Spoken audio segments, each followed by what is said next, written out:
Hi everyone, thanks for joining us today on the Man Blitz. I'd just like to take a moment to remind you to follow us on Twitter at Man Blitz. Visit us at www.3manblitz.com. You can listen to us on Anchor, Spotify, Google Podcast, Breaker, and don't forget to view us on YouTube. Make sure you subscribe and hit the like button. Thanks guys. Hey guys, welcome into another episode of the Man Blitz College Edition. With me, Jeremy, you got Kwesi, you got Andrew. Today we're going to cover the Texas A&M Aggies. What is an Aggie? What is an Aggie? We'll find out. If you don't know, we'll find out. We'll all do it together. I don't have it in my facts. I need you to answer this. I'm pretty sure you're putting me on the spot. I think they're an agricultural school, so they're Aggies. But what is an Aggie? That's just like a short term for agricultural school. So what? They're the Texas A&M agricultural students? I guess. How competitive is that? How about you pour yourself a shot, and we'll figure it out together as we cover them. Kwesi, this one's on you. Tell me what an Aggie is. It means take a shot. Sweet French. Pickle told me what an Aggie is, but I don't believe Sweet Pickle. You shouldn't, because his name's Sweet Pickle. All right, boys. Yep, bottoms up. Bottoms up. That face. That's nice. All right, Jeremy, let us have that offense. Let it rip. Jimbo Fisher, Keller Mond. Bam. All right, so Texas A&M. Here we go. Let me put my glasses on. I've been drinking, so. Yeah. All right, so bear with us. All right. So I'm gonna take the helm here at offense. You got Jimbo Fisher at the head coach. This is his third year. Yep. Sure. I'm asking. I'm just kidding. Yeah. I know It's his third year. Daryl Dickey's the offensive coordinator. He's also been there since 2018. If you didn't know, he's the former OC at Memphis when Memphis was making a lot of noise in the football world. You know, when people were like, "Oh, don't play Memphis because they're really good right now." That was that guy. Exactly. That's bad cupcake. Yeah, Tastes bad. You were like, "Oh, Memphis. Oh, no, it's no good." So Jimbo Fisher, he's 17-9 through 2 seasons. Not exactly what they were hoping for. You know, when they hired him in, I don't have it down, but they paid him just like a butt ton of money to come in and really try to push them over the hump to beat the Alabama LSU's. He's making more money right now, I know, than 2 football coaches that have been to the college football playoff in the last 3 years. Yeah, so a lot of that comes from, they decided they've got the money. They're going to throw it at them. Hey, I applaud you for it. Fantastic. If you want to win, you got to do it. Yeah. Not always, but, it's the best way to try to get it done. His career record is 100 wins to 32 losses, which is really good. But 9 of those losses came right here at Texas A&M. That's true. That's true. Play in the West, though. You play in the West. You know, where you play at really dictates how it is. SEC And West 2 of those losses were also to Clemson in the West. Like, as he was playing in the West for Texas A&M, they played Clemson in the past 2 seasons. So, that's a tough ticket to draw there, bud. Yeah. Okay. So Daryl Dickey, let's go ahead and slide over to him for a minute. Like I said, he's been there since 2018. He runs a pro style. Through him, it's a physical running attack with controlled tempo. Okay. So, in other words, they want to go tempo whenever they feel like it suits them. So that's kind of another on specific drives, basically, is what you're saying. Yeah. If they make big plays and they feel like they've got the defense on the heels, they're going to try to go up tempo to catch you off guard. Yeah. If they feel like you're gassed, they're going to go up tempo to catch you off guard. I feel like that might be harder than going up tempo all the time, honestly.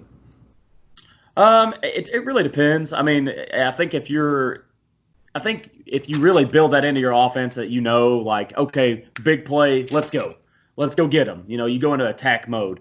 If you're trying to do it all the time, you're human too. You're going to get gassed just as easily as some of these other guys. You can only get so fit nowadays. Imagine if you'd have done a physical up-tempo offense back in the day. You'd have ran them. You'd have ran them because your physical attributes and your your tempo, I mean, obviously, would have been so much easier and better than these other guys. Anyway, I like what you said there, though. Attack mode. Can we call that? Can that be the new word for up tempo? Attack mode. I dig it. Well, I think that's what they're trying to do, right? When they say controlled tempo, to me, that's okay. When we have a good play, we're going to attack them with tempo to see what they're going to do. Because a lot of teams, when that happens, they're freaking out. Something didn't go right. And they don't really know what it is. Somebody had missed an assignment, whatever. And we're going to keep attacking that guy because, I mean, you can only process such information so fast as a guy, especially when you're 18, and then 19, you've got 20 years to old. throw it to 11 or 10 other guys, rather. So Yeah. So your offensive coordinator, like I said, is Daryl Dickey. Just one little interesting fact is his father is Jim Dickey. He was, I think he's passed away now. He was a defensive genius. And apparently he is credited, I'm not sure if it's officially, but a lot of coaches apparently credit him with creating the cover 2 defense. Okay. So it's a pretty cool little tidbit of info there on that guy for his father. Yep. So on offense, A&M returns 8 starters. It's a pretty good start for your season. 8 starters. A lot of guys, a lot of talent. I'll run through them real quick. You got Keller Mond, Isaiah Spiller at running back. You got Jalen Whittemire at tight end. Wide receiver Jamon Osborne. God, I hope I said that. Osborne. I think I just gutted it. And then the rest are offensive linemen. So, if I have to return the starters, that's what I want. it's Jamon Obson. Obson? Aubson. Obson. I've got it Ausbon. Are you sure? Why don't we have him let us know? Yeah, keep going, Jeremy. I'll let you know. Wrong, son. Anyway, let us know in the comments if we're wrong. Who's right, who's wrong. Somebody's Exactly. wrong. It's I Jeremy. mean, we're covering. These aren't our guys. We're doing research. I mean, we're a little dyslexic. Human. One of us are dyslexic. I think that's what's happening. But when you're looking at their offense, you know what kind of offense they run. They got a good amount of starters coming back. 4 of them are offensive linemen. So you got a real good core coming back, and you can't speak enough about Keller Mond. So with anybody, Keller Mond is the guy you're going to look at. You always look at your quarterback for your successes and your failures, and usually you're correct. That's the guy you got to look at. So Keller Mond last year, he wasn't bad. He just wasn't great, and you're going to have him make that next step to greatness. So he threw for almost 3,000 yards. He had 20 touchdowns, and he also had 9 interceptions. Okay, so 9 interceptions. Great. Osborne. So it is Osborne. Osborne. Ausbon. Osborne. So I'm dyslexic. It's wrong. No, it's wrong in my graphic. I've got Obson. I'm pretty sure it's Obson. Oh, I got my dog barking at something. AUS. I just looked it up. AUS Osborne. Your dog is telling you to go on. Continue. Sorry, bud. He is. My dog We had barks to get every- this straight. AUSBON Osborne. Anyway, okay, Osborne. Cool. He's a talented receiver. I get to him in a minute. Yeah. Anyway, so you got the 8 starters. You got Keller Mond. He's a senior, okay? So you really need him to step up this year and be the guy. If you're ever going to take out the West and become the champions that you want and take the SEC and get to the SEC or the college football playoffs, you really need to do it this year, okay? Because next year you got a lot of question marks. This year you don't have as many. The only thing you have is can they make the next step? And you got to make that next step, especially with Keller Mond. Here's an interesting little tidbit, okay, for the offensive line. He took 31 sacks last season. Wow. He's also a mobile quarterback. He probably gets outside of the pocket a lot. And once you start to move and the guys come in on you, your line sees that you're moving, they're trying to run block, that stat might go up quite a bit and look To me, worse that's than it is. 100% on the quarterback. It does not matter. If you're run blocking, it's an RPO at best situation. It should be a pass play if you're getting sacked. And he's a mobile guy. I mean, he can run around. If he can't get outside and make one positive yard, you've got a huge problem on your hands. He's either holding the ball too long or he can't fill pocket pressure, which is huge. Matter of fact, in the Oklahoma State bowl game, when I'm watching film on this, it's like second play of the game. He gets sacked from behind, okay, and he fumbles. He gives them the ball right off the bat. Second play of the game. That is not what you want from your leader. Exactly. Okay? And I expect Keller Mond to make a huge improvement this year. I really do. He's got to understand the pressures, where they're coming from, and be that leader. Okay? Yeah. You've got to be that guy as a quarterback. The most underrated skill as a quarterback is between the ears. The guys that can understand things and that can make the reads real quick and really lead the offense are the Joe Burrows of the world. Okay, he made the leap from 2018 to 2019. Keller Mond's got to make the leap from 2019 to 2020. Well, let me ask you this. Would you say that Jimbo Fisher is, in fact, the quarterback whisperer that he is touted to be? And if so, does that make Keller Mond a failed project if he doesn't succeed this year? Or does that fall to Mond, or does that fall to Fisher? I'm not real sure. I think people, especially coaches, get too much praise and too much failure, from people when it comes to quarterbacks. Sometimes guys are just really talented. Sometimes they're not. And to me, with Keller Mond, that he's got the, I try not to bring it up in every video. I'm a Tennessee fan, so we've got JG Garantano. He's kind of the same way. It's kind of between the ears. He's talented. He's got a lot of the same attributes as Keller Mond, and I feel like he's trying to do too much too often. Sometimes, believe it or not, the best thing that you can do is throw the ball away. You live to fight another day. When you try to do too much, if you're gonna do it, run. Get the yard. Get 1 yard. Get 3 yards, But sometimes he's play got the skill, blah, but he does. I mean, he's really good. He had 126 rushing attempts last year, 500 yards and 8 touchdowns. So he's accredited with his arm and his legs, 28 touchdowns. That's a good season. And this is a crazy year also with, you want him to make a step forward. Right. And you seem to have a great coach, but this is a pandemic year. So you have less one-on-one contact with these players, and it's almost as if they have to do it on their own to step up to take the reins and go forward. But it would be better, of course, to be out of in-house all together, working together. But this is almost a solo growth. He has to take it on his own to do these things. I agree. I concur. But to that point, from a game planning point of view and looking at, from the outside in, you've got the returning head coach, which you don't have a whole lot of that in the SEC West. You've got the returning head coach for the third season. You've got the starting quarterback again for the third season. The same guy. You like Jeremy just said, you have 8 returning offensive players. I believe you have 8 returning defensive players.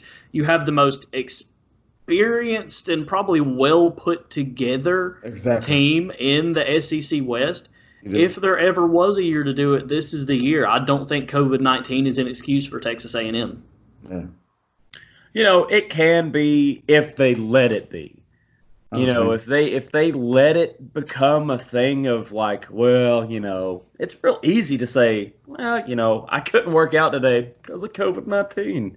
Yeah. Like, to me, that's BS, but it's real easy. We always look, and I'm speaking as a whole, as people, we look for excuses a lot of times. If you don't want to do something, you're not going to do it, and you can pick whatever excuse you want. But I'm also with you. I'm with both of you. I think that they have the talent, and they have the coaching. You can speak they have the experience. Fisher. Yeah, you can speak to Jimbo Fisher being some kind of guru, blah, blah, blah. But in all honesty, it really just depends on the guy. Yeah, that's exactly what I mean. You got to have that initiative to take advantage. Your situation. This year, how crazy this year is, how unprecedented this year is to step up your own self to do these things. And I think if Keller Mond can just realize that, I think a lot of guys just get in their own way. They think too much. There is such a thing as over preparation and thinking too much. Sometimes you just got to play football. Realize what it was to you when you were at your best and it's just about fun, and you just play, and that's fantastic. That's when you're at your best. When you get the play call and you're like, bet. We're going to run it. Oh, okay, cool. Oh, we're going to throw it, blah, blah, blah, blah. Awesome. And you just let it come to you and you're calm. That's when you're at your best. And I think that's what Keller Mond needs. I think he tries to do too much at times, and I think he lets too much go through his head. Your cerebral guys, the guys that try to think too much, kind of let it get in their ways more times than not. Yeah. So, anyway, not to talk about Keller Mond the entire time. Yeah. He did throw for 61.6% completion percentage, which was pretty good. It wasn't bad. I mean, 62%. Yeah. it's not bad. It's not Joe Burrow from 2019, but it's pretty good. 6.9 average, not fantastic. But the 31 sacks jumps out at me. He's got to knock that like 2/3 of the way gone. They need to protect him better. He needs to understand that he's got to run sometimes. They need to do more of that. They need to protect him better. So moving on from Keller Mond, I think he can make that step. Running back, they got Isaiah Spiller. Dude's a beast. He's a really good guy that you can rely on. Last year he had 946 yards, so just under 1,000. He had 5.4 yards per average carry average. He had 10 touchdowns on 174 carries. So, I mean, dude's really good. Feed him the football. Become more balanced. Realize what the defense is doing to you. And it's really tough in the SEC West, right? It's really, really hard. If you stall out on offense on a couple of drives and the other guys are clicking, I mean, you could be and down it's over with. real it fast. Could be over with just it like could that. be done. I mean, your entire game plan, you can just throw it out the window. It's done. And that's tough, and that's the reality that you're in playing in the SEC. But, you come to the SEC because you get the most money, you got a lot of recognition, blah, blah, blah, blah, blah. But Isaiah Spiller, he's fantastic. I think Andrew's got a little clip on him, so I'll let Andrew talk a little bit more about Isaiah Spiller. I like him a lot. He's got good hands. When they throw it to him, I think they should throw it to him more. He had 7 yards per average per reception, which is fantastic, like throwing the ball. A guy that I really like is sophomore tight end Jalen Wiedemeyer. This is another guy that's just huge. He's huge. He's 6'5", 260 pounds. Last year he had 6 touchdowns, 32 receptions, 447 yards, so he wasn't utilized as much as he should have been. But dude's fantastic. Get him the ball. I don't think enough SEC schools or any college football uses tight ends even close to enough. Mm-hmm. Look at your NFL brethren. Look at your best tight ends. They're the guys that use them quite often. Do it. Like, as a Tennessee fan, we had Dominique Wood-Anderson. Dude's talented. He was super talented. We never gave him the ball. And you wonder, like, why? They're going up against linebackers. Most linebackers don't have great coverage skills. You can rub them up against corners. Mm-hmm. Schematically, it should work fantastically. I think most of the time they try to use them as blockers to give them more time to get the receivers the ball, which I understand. Yeah, I mean, look at Notre Dame last season with Cole Kmet. I think he was one of their best receivers by far, being a tight end. Very talented. You got guys like Gronkowski, guys who are just big physical beasts, and that's what you want out of a tight end. But you also want these guys to be able to catch the ball. You can't cover all these blazing fast receivers and a tight end at the same time. And plus, a tight end, they're not nearly as far downfield as your receivers are. They're a good check down right there in your face. Normally running like slant routes and stuff like that. Throwing a pick and boom, right there, your tight end's open.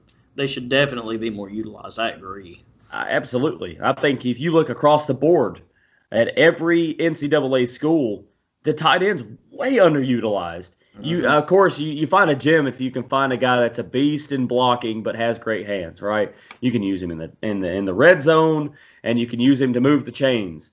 And I think any good coach realizes that, you move the chains, right? Yeah. Nobody's trying to score on the first play of the game, not every time. It'd be great if you could. That's not reality.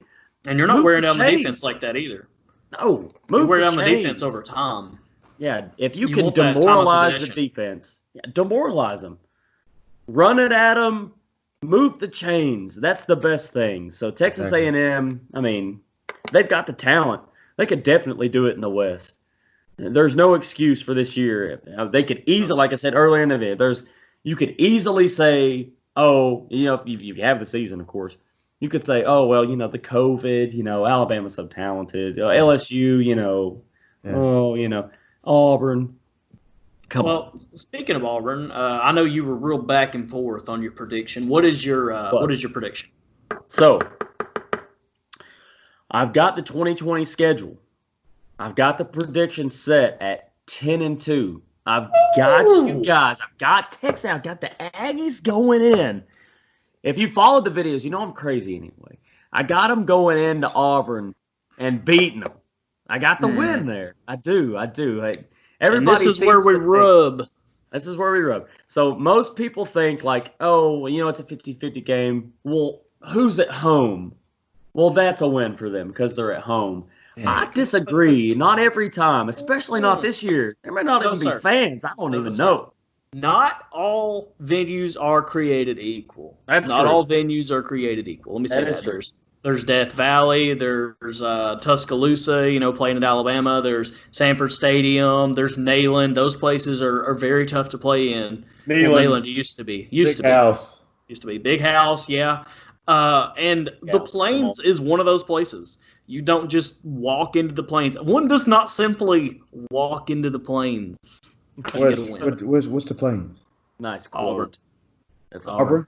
Oh. Yeah, it's not easy. It's not an easy, very hostile environment. Yeah, and I heard about Auburn with the toilet paper and stuff. Yeah, exactly. You know that already? Man. Yeah, I know about Auburn. Well, you know what happened is... Well, last year Auburn walked into the 12th man, with Texas A&M. Oh, Kyle Field, yeah. Kyle Field. And they took it. They took it 28-20. And, I like to think of things a little differently than most people. Are like, well, okay, yeah, they won at home, so Auburn's going to win at home. To me, I'm a little different. You're thinking about vengeance, aren't you? I think deeply. It doesn't always pan out. You never know what's going to happen, injuries and such, and blah, blah, blah, blah, blah. Whatever. Anything and everything can happen and will happen, right? But I've got them going into Auburn and taking that win. And you call me crazy, but it could definitely happen. I believe in Keller Mond. Where are their losses coming from? Okay, so the losses that I have, so Texas A&M, imagine this. I got Texas A&M being undefeated going into Alabama at Alabama.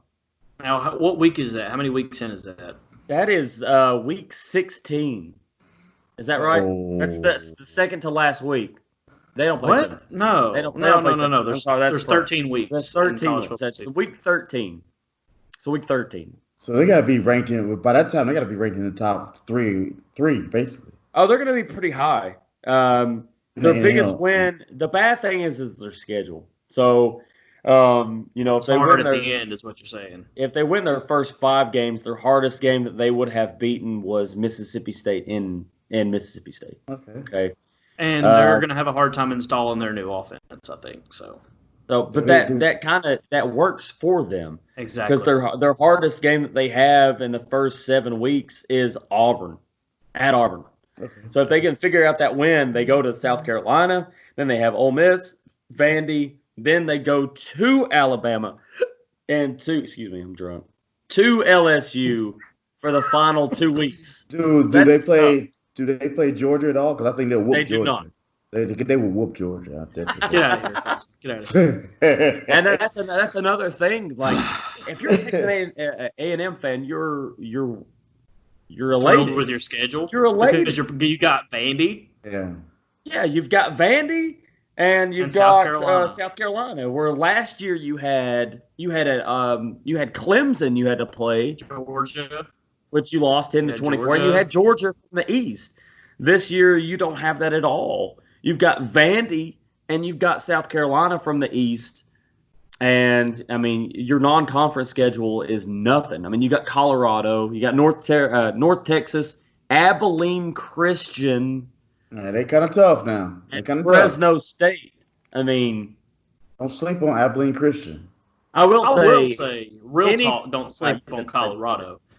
I'm sorry. Colorado could No, do yeah, it. Don't sleep on Colorado. Will. But I don't see it. But don't sleep on them. Like I said earlier, anything can and will happen, but they're too talented to let that happen, especially with the way it folds out. Like their first away game is week 4 versus Arkansas.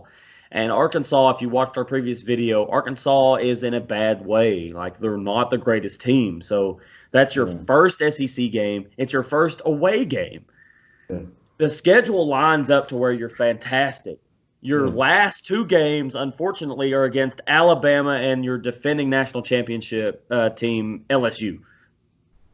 Yeah. I mean, that's what it is. You're in the West. You got to play them, but you play them at the end. So you should be great. So injuries withstanding, I mean, you could have a fantastic season. I got you 10-2. I got you losing against Alabama and LSU. You got to go to Alabama. You got to go to Death Valley. That's tough. But I got you losing both. But you could win them. I mean, you could. Momentum is a real thing. People dismiss momentum like it's nothing. But momentum could do it. Let me cut you off. What is your prediction for the college football playoff as far as odds of them making it in? If you had to give them a percentage of a chance, what would you say it is? It's probably pretty low. It's probably like 40%. And I said that's low, but it's almost half. That's very high. It's almost half. It's probably like very high for a 30 to 40%. But you got to look at it. You look at it. You look at a team like Clemson. You look at a team like Clemson, though, and you're looking at them, who they probably have the highest chance of making the college football playoffs, and they're probably sitting at like 70% right now. So I mean, that's pretty high. I got Clemson like 85 to 90%. Yeah. Well, I mean, in reality, who are they playing? You know what I'm saying. As far as whenever you're looking at the books, that's what it's going to say. It's going to give them like a 70% like over under. That's going to be like the line, something like that. It's not going to be ridiculously high. But, I mean, that's still pretty high. That's still very high. So I think 40% is a very high number, especially for a team in the SEC West that's not Alabama or LSU. It's pretty high. Like I said, 30 to 40%. I mean, it's pretty high. But, I mean, you look at your first 12, 11 games. Are LSU and Alabama in this? What you said in the West? Is that what you call it? They're both in the West. Okay, this is gonna be tough for me, if I may say, because I'm thinking about the playoffs and I'm thinking about a lot. You know, I'm not in the SEC, but I do see them loving SEC teams in the playoffs, and I know they usually like to have 2 teams in the playoffs if they can. It's happened once in 2017. They're having 2 teams in there. Yeah, but I guarantee you that other team was right at 5. Or it was or 5 or something like that, or even 6. But they will try to have them linger around there just to make sure one of them surely Fisher in there. And again, I don't want to sound too far biased in any kind of way, but if they have the schedule to set up the way they have it set up, I can see them being at 2 to around that Alabama game just to kind of see which one of those 3 teams can jump into their strong. Now, of course, I know in their record, so I can see them having them up at line up at 2 by the time playoff rankings come around. Yeah, and they show up about week 8. We get our college football playoff rankings. Texas A&M. If you're a Texas A&M fan, you got to be excited. You've got to be. You've got your 3rd year, which is supposed to be the magic year for your coach, right, Jimbo Fisher. You've got a senior quarterback. You've got a senior wide receiver. Your offense is talented. Your defense is talented. You got a lot of returners. And you look at it in your first, 1, 2, 3, 4, 5. Your first 6 games, you're going to be favored by probably double digits. I mean, as far as schedules go, this is the one, pretty soft. If you were ever to be a Jimbo fan, this has got to be the year. It's got to be. Even Alabama, you're going to Alabama. Yeah, it's tough. But your quarterback situation in Alabama is not great. LSU, you lost Joe Burrow. You got a lot of talent. Alabama and LSU got a lot of talent. It's your last 2 games of the season. They're both away games. If you find a way, they could be undefeated. The biggest game they've got, I think, early is that Auburn game. And I gave them the win. And I gave them the win for a reason, because I love chaos. If they lose to Auburn, obviously, there's no telling. The mentality, blah, blah, blah, blah, blah.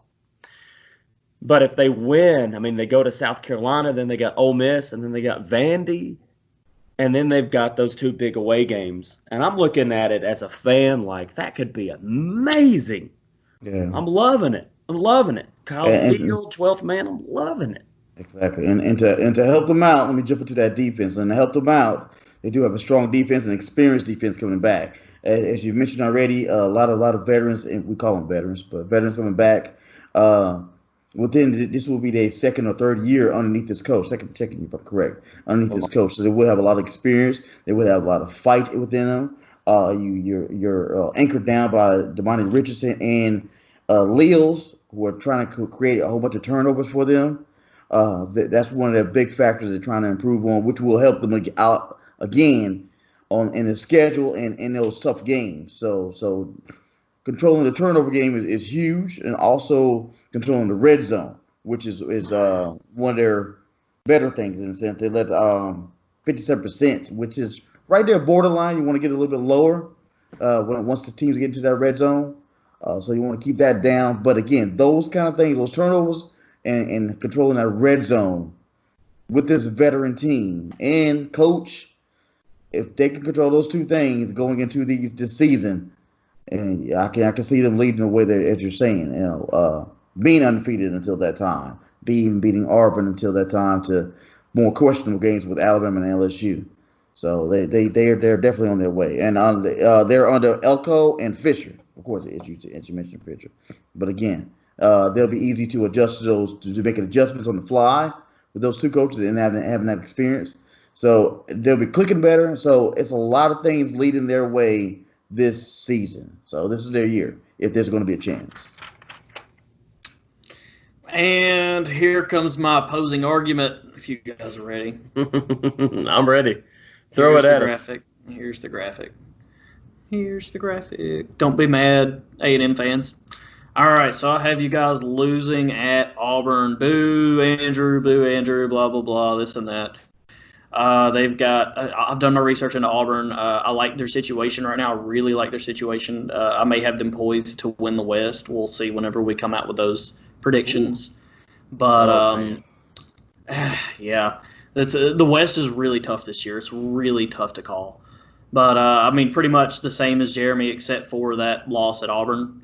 So don't hate me, guys. But it's a very good schedule, though. And I'm with Jeremy. You're going to go, let's see, 1, 2, 3, 4, 5. I have you going, 6 weeks undefeated straight up. And it's going to feel good. It's going to feel nice. And then you're going to get to Auburn. You're going to get to the Plains, and you're going to get smacked in the face. And I'm sorry. But, man, I feel for you guys. I really do. Texas A&M is a very good team, but it's a very tough division. And it is. We've talked about this long enough. I'm kind of going to move on and talk to you about some other things. So we're going to lighten it up a little bit with some SEC tradition. You listening, Kwesi? Oh, dear God. Get ready. Number 1, Texas A&M produced 2 Heisman winners, John David Crow in 1927, and, of course, Mr. Football, as we affectionately know him, Johnny Manziel, 2012. All right. Okay. Hey, real quick, where's Johnny Manziel now? Canadian Football League, playing as a backup. I think he may even be done. Is he done? Oh no, I think so. I think he's at home being quarantined right now, bro. I think the last thing I saw from Johnny Manziel was he said that he is done with football and that he is 100% put it behind him and he is looking towards his future. I'm gonna put it out there. I'm gonna put it out there. He is gonna be on one of the next the Bachelor show. Oh God, he could be too. Dancing with the Stars. God, I can see that. Oh, Number 2, Bear Bryant once coached for Texas A&M. He was at Texas A&M before he went to Alabama, 1954 to 1957. I did not know that. Wow. Okay. Kyle Field was nicknamed for Professor E.J. Kyle, and the name just stuck. So, like, there was no real official reason to name one of the most prominent fields in college football what it is named. It just got named that just because. How do you feel about that? Okay, that's weird. Okay, so Professor E.J. Kyle must have been a very extraordinary dude. Must have been. Yeah, it must have been. I would hope so. Okay, so Yeah, no doubt, Kwesi, right? Kwesi, Exactly, that's kinda weird, do you know about Texas A&M's dog? Do you know about their mascot? I have no clue. About Reveille. What? Reveille is the name of Texas A&M's mascot, and it's a what is it? Golden Retriever? Is it a Golden Retriever? I think he's a golden retriever. Pretty big dog. Yeah, it's a very beautiful dog, but we're like several Reveilles in now. But let me take you back to the very first one. Okay. The very first Reveille was a mutt that band members hit on their way back to campus. What do you mean? Like hit? Like so with a vehicle. What? They hit the dog with their car, and they felt bad, so it became Texas A&M's new mascot. God dang! Hold on. Just so you know. Just so you know. I had to come back to Kwesi's face. Just so you know. That kind of dog is a Shetland sheepdog. Okay. Yeah, well, the first one was a mutt that got hit by like a bus or a car, and they felt bad, so they brought it back, and now it was their mascot. That's why Texas A&M has dogs for their mascots. So ever since then it's been a rough collie. That's what they're called, a rough collie. So why don't any SEC teams have like a possum for their mascot? Because I'm sure one of them dudes has hit a possum before. Well, I don't want to know if somebody been hitting Razorbacks with their car, but I could see Tennessee having a possum, but you know, we got that blue tick coonhound, so. Oh wow! Lots of dogs in the SEC. Makes you wonder what's been going on. I think people just love dogs. People don't love possums. That's why. I'm sorry. People love to hit dogs. I don't know, man. Nothing. What I'm hearing. What about the Florida Gators? They hit an alligator. Well, they got all kinds of. I feel bad. Let's bring it back to campus. I'm surprised they don't like the python. The 12th man tradition. I'm moving on, please. Yeah, you're good, man. The 12th man tradition, which is what Texas A&M is most famously known for. You know, they're home of the 12th man. Stemmed from a student who volunteered to play for an injury-riddled A&M team during the 1921 Dixie Classic game.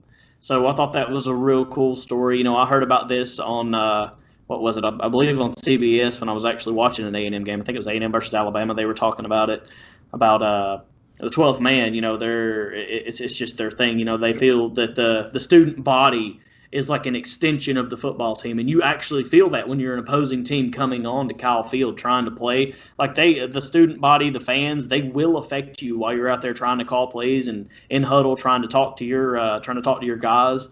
And that is like the spirit of the 12th man at Texas A&M, and it's a real cool thing. That stadium definitely rocks. Moving on to some key players, Keller Mond, we've talked about him quite a bit. 258 completions, 419 attempts, 2,897 yards, 20 passing touchdowns to 9 interceptions, and then, of course, he had the 8 rushing touchdowns, and that was on 500 yards, you know, totaling, like you said, 28 touchdowns. Right. Very impressive. He's 6'3", 217 pounds. He's a big rushing quarterback, but he's not like a stocky dude, as Jeremy and I were discussing earlier. He's kind of I'm not going to say he's gangly. He's a big guy, but he doesn't have a very big frame, if that makes sense. No. He has good instincts and pocket presence, but he lacks consistency, which is kind of concerning. Isaiah Spiller, the running back, he had 174 attempts, 946 yards, 10 touchdowns. The 5.4 yards per carry, which I felt was important to put in here, like Jeremy talked about earlier. He is a big between the tackles kind of running back, and he shows patience with developing blocks, which is something that you don't see a whole lot with these younger running backs, and he's a sophomore this season. He was a freshman last year whenever I was looking at some of this game tape, so that's very impressive. He's a very smart running back, I think, and it's going to be good to see where he takes us this next year. He could end up being one of the better running backs in the SEC, kind of sneaky. Jamon Osborne. I misspelled it here. We discussed that earlier. No, we did. Osborne. 66 receptions, 872 yards, 5 touchdowns. He has 35 career starts, which is very good. Another, we're talking about the theme with this team is consistency, and he's a big part of that. He's good with the jump ball and boxing out defenders. I like to use that phrase a lot. But he's one of the guys who's definitely good at it. He's 6'2", 218 pounds, a very solid wide receiver. And his highlight tape isn't like super flashy, this and that, but he's a very reliable receiver. And I think that's exactly what this team needs. They don't need, the A.J. Greens or the OBJs. They need this guy. He's very, very dependable. And Buddy Johnson, linebacker, he's a senior. Now, he reminds me a lot of your – okay, you take all the traits that you want in your average linebacker and you heighten them just a little bit and you say, okay, this would make you a very good linebacker without necessarily being elite in any specific category. And that's what you get with this guy. He has 77 tackles, 1 sack, 9.5 tackles for loss, which is very impressive. He is a solid tackler, strong, tough, and he's just a big guy. 6'2", 230 pounds. That's big for a linebacker. And I'm calling him the embodiment of Texas football. Okay, come on. He's good between the hashes, and his NFL comparison, I think, would be a guy like J.J. Watt, who's not like super extreme in any one particular way, but he's very reliable and a very good tackler. And you're just looking at this guy and you're like, that's really impressive, without saying that, his whole game tape as a whole is very impressive, without looking at one particular aspect and saying, wow, he's very this, if that makes sense. Yeah. I got you. All right, to interrupt real quick, Andrew.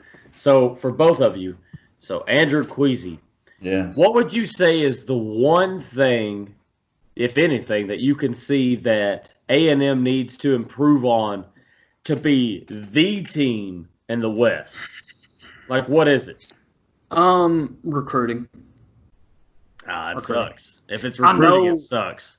I know it sucks, and I know that's not the answer you guys want to hear. But my thing with Keller Mond is like we were talking about. He's a very good quarterback, but he has issues that I'm not sure he can necessarily get around, which is one of my main problems with this team.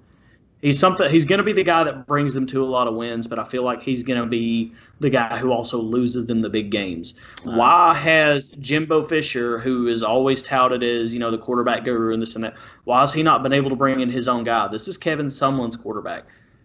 Why has he not been able to bring in the guy that he hand chooses? Because he should be able to do that. You're in Texas now. You're recruiting in Texas, and you are Jimbo Fisher. You're recruiting for an SEC school. What else do you need? What other pitch do you need? Why are you not bringing in better guys? I think he realizes. Go ahead, please. Go ahead. No. I'm asking, are you speaking of this year or just in general for the future, them to take over the West? I'm thinking this year. Gotcha. I got you. And again, I think they will be strong this year. I think as long as the team buys in and really realize that this is their year. This is their year to really buy in, and this is really their year to have an opportunity to knock off some of the big heads and make some noise in the West. And with doing that, I think that will help out recruiting for the years to come. Once you know this is one of the top teams, especially if you knock off, I'm not saying they will, but knock off teams like Alabama or LSU, especially Alabama, which I think is a little bit weaker right now. If you knock off those teams, that will get more young students to look at you and help your recruiting years in the future. God, could you imagine if they went in undefeated and then beat Alabama and lost to LSU? I think they still go to the playoffs.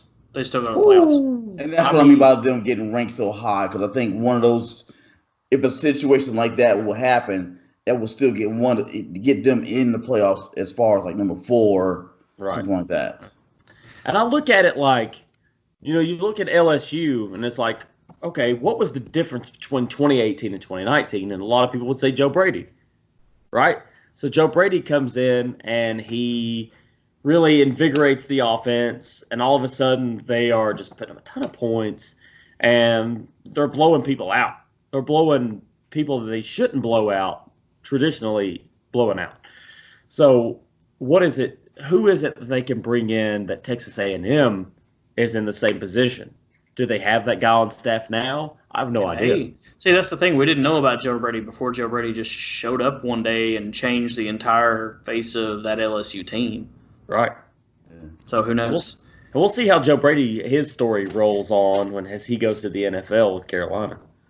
Yeah, and my question for you guys, and I guess for the A&M fans that are still listening, my first question, I guess, is Jimbo ready to take the West? Jeremy seems to be kind of confident that he might. I'm not necessarily so sold. And if he does not win the West this year, did this big Jimbo project fail?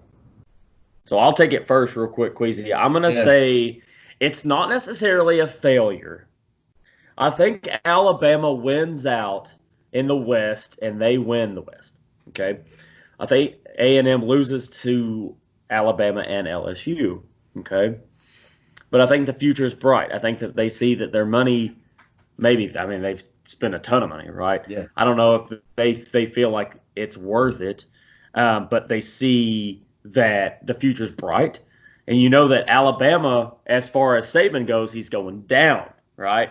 Jimbo still has some years in him, right? And I think Saban's close to done. I think you see the end in sight, somewhere between 4 and 8 years. Saban's contract extends through 2025, Exactly. And as far as I'm looking, there hasn't been a better time to take down the Alabama program. And this COVID-19 is actually playing to your advantage, Texas A&M. And if we're going to say that if we're going to give them credit on an excellent season, if they still lose the big games like to Auburn, Alabama, and LSU, then you're going to give a lot of that credit to a very easy schedule. So yeah, I mean, I will say that Auburn game is going to be a huge factor. It's going to be a decider for you. Exactly. Yeah. If they lose that Auburn game, that will shoot them down. It's either going to shoot them way up, or shoot them, I won't say way down, but it will stagnate them and which to not put them in that playoff conversation, because so that game was very huge for them. All right, well, thanks for your input, guys. And all you Texas A&M fans, let us know what you think. We've got a lot of questions for you.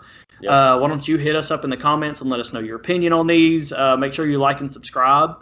And be on the lookout for the rest of our videos. We've still got Auburn left to do in the West. We'll be slinging that to you soon. And quit hitting them mutts.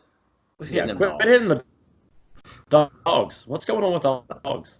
Stop hitting the dogs. But as always, go for 3. Go for 3. 3.